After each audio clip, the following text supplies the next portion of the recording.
बिस्मिल्लाहिर्रहमानिर्रहीम नहमदुहु व नसल्ली व नसल्लिम अला रसूलिहिल करीम। बहुत सारे लोग हमारे वीलॉग के बारे में राय देते हैं, कमेंट्स करते हैं, और ज़्यादातर उनमें से दीनी ज़ौक़ के लोग हैं। मुझे इल्म है कि दीनी ज़ौक़ रखने वाले इस्लामी इनकलाब के हिमायती, जिनकी उम्रें गुज़र गईं इस ख्वाब को आँखों में सजाए हुए कि अल्लाह करे कभी इसकी ताबीर हो के पाकिस्तान में निज़ाम मुस्तफ़ा सल्लल्लाहु अलैहि वसल्लम का इनकलाब आ जाए, ये सोच वो लोग बड़े दर्द से मुझे कमेंट्स भी करते रहते हैं। बहुत करते हैं, सारे तो बाज़ दफ़ा नहीं पढ़े जाते, कभी कभी कोई मेरी नज़र से गुज़रता है। आज भी एक मुश्ताक अहमद साहब, भाई मुश्ताक अहमद साहब हैं, को उन्होंने कमेंट्स किया। मैं सारा आपको पढ़ के सुना देता हूँ और इसी के बारे में चंद एक गुजारिशात भी। कारी साहब, पहले तो गुजारिश है कि जब इत्तेहाद की बात होती है तो वो सिर्फ़ अपने मसलक की बात, वो सिर्फ़ अपने मसलक के मुख्तलिफ़ धड़ों के माबैन इश्तराक अमल की बात होती है और दीगर मकातब फ़िक्र को इसमें शामिल नहीं किया जाता, जबकि ज़रूरत इस अमर की है कि मारूफ़ मसालिक मुक़ल्लिदीन देवबंदी और बरेलवी और गैर मुक़ल्लिदीन के माबैन इत्तेहाद और इत्तेफ़ाक़ पैदा करके नफाज इस्लाम के लिए इनकलाबी जद्दोजहद की जाए और इंतखाबी सियासत को खुदा हाफ़िज़ कह दिया जाए। पाकिस्तान की तारीख़ गवाह है कि इंतखाबी सियासत में कोई मजहबी जमात जलसे तो फ़कीदुल मिसाल कर सकती है, लेकिन वोट गिनती के ही हासिल कर पाएगी। जब मुल्क अज़ीज़ में एक इस्लामी हुकूमत बतर्ज़ खिलाफत राशिदा कायम हो जाएगी तो मुस्लिम उम्मा के मसाइल पर तवज्जो देने और इन मसाइल को हल करने के लिए आज़ाद और ख़ुद मुख्तार होगी। किसी एक मकतब फ़िक्र के तमाम धड़ों के माबैन इत्तेहाद व इत्तेफ़ाक़ इस मसलक के लिए तो शायद कुछ मुफीद साबित हो जाए, मगर उम्मत की सतह पर चंदा नतीजा खेज़ नहीं हो सकता। और आप कोई इसकी तशरीह की ज़रूरत नहीं है, समझ गए मुश्ताक अहमद साहब क्या कहना चाहते हैं। मुश्ताक साहब का ये ख़्याल है कि मुख्तलिफ़ मकातब फ़िक्र में इत्तेहाद की बातें तो चलती रहती हैं, ग्रुपिंग भी तमाम मकातब फ़िक्र में ग्रुपिंग भी मौजूद है। सबसे पहले तो पाकिस्तान की बड़ी अक्सरियत अहले सुन्नत व जमात, जिसे ज़बरदस्ती बरेलवी बना दिया गया या बरेलवी कहा जाता है, वो जमात जो बड़ी जमात है जिसने यहाँ लीडिंग रोल अदा करना था, उस जमात में कई धड़े बन चुके। जो एक ही जमात थी जमीयत उलमाए पाकिस्तान सियासत में, ज़ियाउल हक़ के दौर में फिर उसे तोड़ फोड़ करके कोई निज़ाम मुस्तफ़ा ग्रुप बनाया गया, कोई और कई बना दी गई। मैं सब के नाम नहीं लेना चाहता, दानिस्ता नाम नहीं लेना चाहता।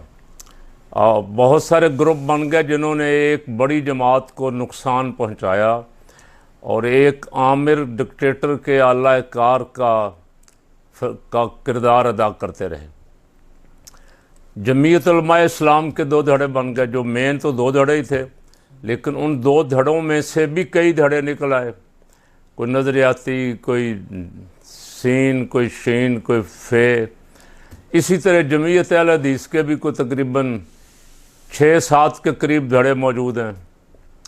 जमात इस्लामी चूँकि बकौल उनका दावा है कि हम किसी फ़िरके की बुनियाद पे नहीं बने, लेकिन उसमें भी ज़ाहिर है ज़्यादातर देवबंद मकतब फ़िक्र और अहले हदीस हज़रात मौजूद हैं। मौदूदी साहब की फ़िक्र की वजह से बहुत सारे तबक़ात, हालांकि उनका नारा तो यही था कि हम किसी मकतब फ़िक्र के नहीं हैं, इसके बावजूद वो एक मकतब फ़िक्र की नुमाइंदा बना दिए गए। वो अभी भी ये क्लेम करते हैं कि हम किसी मकतब फ़िक्र के नुमाइंदे नहीं हैं। बाकी जमातें अहले तशय्युअ में भी बहुत सारे ग्रुप बन गए। इसके बावजूद ये ग्रुप, जब बड़े ग्रुप इन सब में से जमीयत उलमाए पाकिस्तान के 2-3 धड़े बन गए, इसमें से फिर लब्बैक निकल आई, सुन्नी तहरीक निकल आई, सुन्नी इत्तेहाद कौंसिल निकल आई और कई तंजीमें निकल आई। अब जब इत्तेहाद की बात होती है साहब ने कहा कि आप जो इत्तेहाद की बात करते हैं वो मुख्तलिफ मसालिक की हद तक करते हैं, तो ज़ाहिर है जो भी नुमाइंदगी करेगा एक बड़े इत्तेहाद में, वो किसी धड़े का बड़ा ग्रुप ही करेगा ना। अगर करेगा तो पहले उसका फ़ैसला हो पाए तो फिर ही आगे बात चलेगी। इसलिए ज़्यादातर कोशिश होती है कि एक मकतब फ़िक्र को तो इकट्ठा किया जाए। इस बात से मैं मुश्ताक अहमद साहब इत्तेफाक करता हूँ कि जब तक तमाम दीनी जमातें मिल के एक प्लेटफार्म पे इकट्ठी नहीं होंगी, ये जितना मर्ज़ी ज़ोर लगा लें, इनकलाब नामुमकिन। और हमारे इख्तिलाफ़ात में के पीछे बहुत सारे ऐसे साजिशी कार फरमा होते हैं जिनकी ड्यूटी ये लगी होती है कि इनको इकट्ठे नहीं होने देना, एक प्लेटफार्म पे नहीं आने देना। एक ग्रुप राज़ी होता है तो दूसरा नाराज़ हो जाता है, दूसरा राज़ी होता है तो तीसरा नाराज़ हो जाता है। उनसे पूछें भाई किस बात पे लड़, किस बात पे रहे हैं? कौमी असम्बली में आपकी कोई 20-25 सीटें हैं जिन पे आप लड़ रहे हैं, कोई सेनेट में 5-7 सीटें हैं जिनके लिए आप लड़ रहे हैं, किस बात पे लड़ रहे हैं? वहाँ लड़ाई सिर्फ ये है कि चेयरमैन मैं हूँ एक ग्रुप का, इसलिए ये ग्रुप रहना चाहिए। दूसरी तरफ ये है कि मैं इसका ताहयात सदर हूँ, ये ग्रुप अगर ख़त्म हो गया तो मेरी सदारत कहाँ जाएगी? हो सकता है मुत्तहदा जमीयत या मुत्तहदा अहले सुन्नत का जो भी ग्रुप बनेगा मुझे सदर ना माने। एक खौफ तो ये है लीडरों को, कारकुन नीचे मुत्तहद हैं। मैंने मुख्तलिफ़ शहरों में देखा है, जहाँ जहाँ भी जाना होता है प्रोग्रामों में, अल्हम्दुलिल्लाह चूँकि हमारी प्यार मोहब्बत अपने कारकुनों के साथ बदस्तूर मौजूद है, तो जहाँ भी जाना होता है वहाँ जमीयत उलमाए पाकिस्तान के मुख्तलिफ़ ग्रुपों के कारकुन बिला तफरीक और बिला इम्तियाज़ प्रोग्रामों में भी आते हैं, मोहब्बत भी करते हैं, अकीदत का मुजाहरा भी करते हैं, तहरीक लब्बैक के भी, सुन्नी तहरीक के भी, सुन्नी इत्तेहाद कौंसिल के भी। यानी वो आपस में मुख्तलिफ़ इलाक़ों में एक हैं, ऊपर लीडरशिप एक नहीं हो रही। अच्छा, लीडरशिप को मैंने जो प्रॉब्लम है वो अर्ज़ कर दी है कि लीडरशिप को प्रॉब्लम अपनी अपनी क़यादतों की, अपनी अपनी कुर्सियों की, कि मेरी कुर्सी छिन जाएगी, मेरी कुर्सी छिन जाएगी। तजर्बा ये हुआ है कि जब भी ये इकट्ठे हुए हैं, बड़े गिरोह जो थे, जमीयत उलमाए पाकिस्तान पहले तो एक ही सियासी जमात थी अहले सुन्नत की नुमाइंदा, और JUI भी मुत्तहद थी, जमात इस्लामी उस वक्त भी एज एक जमात मौजूद थी और उसका दावा भी इस्लामी इनकलाब का ही था। अहले तशय्यो जो हैं वो भी इनकलाब इस्लाम की बात करते हैं, वो उनकी अपनी तशरीह है। लेकिन तजर्बा ये हुआ कि जब भी ये इकट्ठे हुए हैं तो इनके इत्तेहाद की वजह से जिस मकसद के लिए भी ये इकट्ठे हुए, इन्हें कामयाबी नसीब हुई। तहरीक ख़त्म नबूवत 1953 में मौलाना अबुल असनाद कादरी रहमतुल्लाह अलैह की क़यादत में, तहरीक ख़त्म नबूवत 74 में मौलाना यूसुफ बिन नौरी, अल्लामा महमूद अहमद रज़वी, और असम्बली में हज़रत मौलाना शाह नूरानी सिद्दीकी और मुफ्ती महमूद और प्रोफेसर गफूर साहब।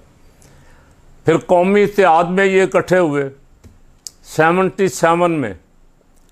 तो ऐसे लगता था कि पूरे मुल्क में निज़ाम मुस्तफ़ा सल्लल्लाहु अलैहि वसल्लम के सिवा ना कोई नारा है, ना कोई मंशूर है, और ना इसके मुकाबले की और कोई पार्टी है।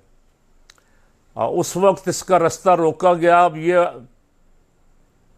उधार रखता हूँ, और फिर कभी सही कि रास्ता रोकने वाले कौन थे। रास्ता रोकने वाले वही हैं जो हमेशा आवाम का रास्ता रोकते हैं। बाहर इसकी तफसीलात पे इंशाअल्लाह अर्ज़ करूँगा। वादा किया गया 90 दिन के इंतखाब का, लेकिन नहीं करवाया गया। 77 के बाद फिर इंतखाब हुआ जाके 88 में। 85 वाला गैर जमाती था, जमातों ने, कुछ जमातों ने बाइकाट कर दिया, और कुछ जमातों ने उस 85 वाले इंतखाब के शिकम से जन्म लिया जो अब तक मुसल्लत चली आ रही। अच्छा, उसके बाद फिर ये 2002 में मुत्तहिदा मजलिस अमल की सूरत में इकट्ठे हुए। अमेरिका का बहुत दबाव था।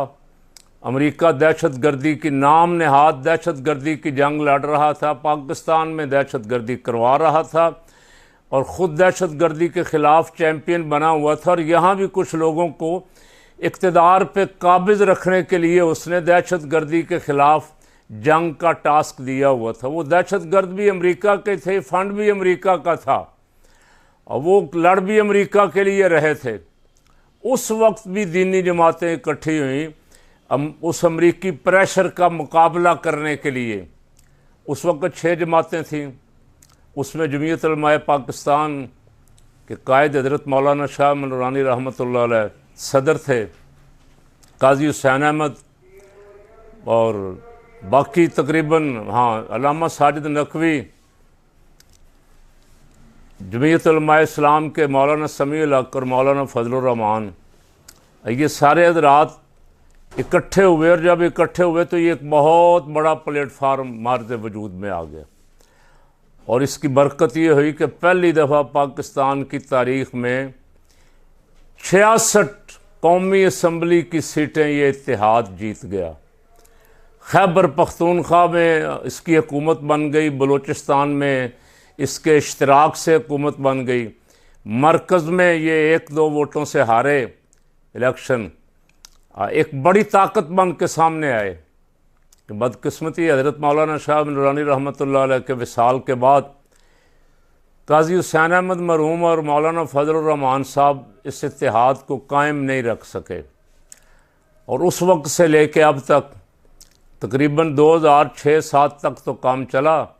उसके बाद से लेके अब 2024 है, दीनी जमातें फिर पारा पारा पुर्जा पुर्जा टुकड़े टुकड़े हो गई और अपना अपना इंतखाब सब लड़ रहे हैं। और नतीजा सब ने देख लिया। जमीयत उलमाए इस्लाम के पास कुछ इंतखाबी हलके हैं, 4-5-6 सीटें वो ले जाते हैं, कुछ 4-5 उनको इनाम में मिल जाती हैं। वो मुतनासिब नुमाइंदगी का जो औरतों की सीटें रखी हुई हैं, 10-11 सीटें वो ले जाते। अब बाकी ग्रुप जो हैं वो कोशिश में मेहनत करके पूरा ज़ोर लगा के भी कोई 1 कोई 2 सीट हासिल कर पाते हैं, कभी वो भी नहीं कर पाते। तो इसमें मुश्ताक अहमद साहब कोई शक नहीं है कि जब तक इस्लामी इनकलाब का ख्वाब देखने वाले, इस्लामी इनकलाब के लिए जद्दोजहद करने वाले, इस्लाम के लिए निज़ाम मुस्तफ़ा सल्लल्लाहु अलैहि वसल्लम के लिए मारें खाने वाले, ज़िंदगियां कुर्बान करने वाले एक प्लेटफार्म पे नहीं आएंगे, इनकी मेहनत रायगा जाएगी ज़ाहरी तौर पे। अल्लाह के यहाँ अजर तो नीयतों पे मिलेगा। जिसकी नीयत में जितना इखलास है, जो इस्लाम के लिए निज़ाम मुस्तफ़ा के लिए जद्दोजहद कर रहा है, अल्लाह की बारगाह से तो उसे अजर मिलेगा। ज़ाहरी एतबार से इंटरनेशनल इस्टेब्लिशमेंट भी किसी सूरत नहीं चाहती कि कोई इस्लामी जमातें आएँ और हमारी मकामी इस्टेब्लिशमेंट भी किसी सूरत नहीं चाहती कि दीनी जमातें आगे आएँ। हाँ, और बहुत सारी दीनी जमातों को लारा लपा ज़रूर लगाते हैं कि इस दफ़ा आपको कुछ सीटें देंगे। अब मैं नाम नहीं लेता उन्होंने किस किस से इस दफ़ा वादे किए हुए थे, लेकिन नतीजा सिफर है। उनको पता है जब अगला इलेक्शन होगा तो ना हम होंगे ना ये होंगे, को नए होंगे, ये उनके साथ फिर भुगतें, डील करें ना करें। हम तो अपनी होते हुए ना आने दें किसी दीनी जमात को। बहुत बड़ी रुकावट हैं दीन के रास्ते में और बहुत बड़ी रुकावट दूर हो सकती है सिर्फ इकट्ठे होने से। अपने इख्तिलाफात, छोटे मोटे इख्तिलाफात पसे पुष्ट डाल दें और एक वसी तर मकसद के लिए, निज़ाम मुस्तफ़ा सल्लल्लाहु अलैहि वसल्लम के निफाज के लिए एक प्लेटफार्म पे आ जाएं और ये हलफ उठा लें, बेशक हरम शरीफ चले जाएं, मदीना तैयबा चले जाएं, हलफ उठा लें कि जब तक पाकिस्तान में सरकार सल्लल्लाहु अलैहि वसल्लम का निज़ाम नाफिज नहीं हो जाता, हम उस वक्त तक मुत्तहिद रहेंगे और पाकिस्तान की तकदीर बदलने के लिए लुटेरों से, डाकुओं से, चोरों से, नाम नहाद सियासी और जमहूरी चैम्पियन जो बने हुए, ये जमहूरियत के चैम्पियन हैं बड़े, पीपल पार्टी वाले और नून लीग वाले भी जब इक़्तिदार से बाहर होते हैं तो उस वक्त ये भी बड़े चैम्पियन होते हैं। अब ये जो बिल आ रहे हैं लोगों की ज़ुबानें बंद करने के लिए, और वो आम सियासी वर्कर भी किसी पार्टी का भी हो उसे भी बर्दाश्त नहीं हो रहा कि यार ये बेशर्मी की किस हद तक चले गए हैं। तो ये जमहूरियत से इतने को मुखलिस हैं कि हुकूमत इनको मिले, जालसाजी से मिले, धोखे से मिले, फार्म 47 के ज़रिए मिले, बूट पॉलिश करके मिले या बूट चाट के मिले, इक़्तिदार मिलना चाहिए। जब तक इक़्तिदार इनके पास है इनकी जमहूरियत है। अवाम मरें, अवाम खड्डे में गिर जाएं, अवाम जाएं भाड़ में, किसान रोए, लोग बिजली के बिलों की वजह से ख़ुदकुशियाँ करें, इसकी इनको परवाह नहीं। और इन सब चीज़ों का इलाज सिर्फ़ और सिर्फ रसूल पाक सल्लल्लाहु अलैहि वसल्लम के पाक निज़ाम में है। और पाकिस्तान जैसे मुल्क में जहाँ मुख्तलिफ़ तबक़ात हैं, पाकिस्तान जैसे मुल्क में उसकी सूरत सिर्फ़ कौम का इत्तेहाद, तमाम कौम का इत्तेहाद उस वक्त होगा जब तमाम दीनी जमातें मिल बैठेंगी। बहुत बड़ा खला है अगर अल्लाह हमारे लीडरों को इस तरफ उनके दिल फेर दे, ये इकट्ठे हो जाएं और इकट्ठे होकर एक प्लेटफार्म पे आ जाएं, तो आज भी चंद महीनों के अंदर अंदर ये नक्शा बदल सकता है। अल्लाह करे ये दीनी कारकुनों का ख्वाब जो है ये शर्मिंदा ताबीर हो जाए। अल्लाह हमें और तमाम कायदीन को इसकी तौफीक अता फरमाए।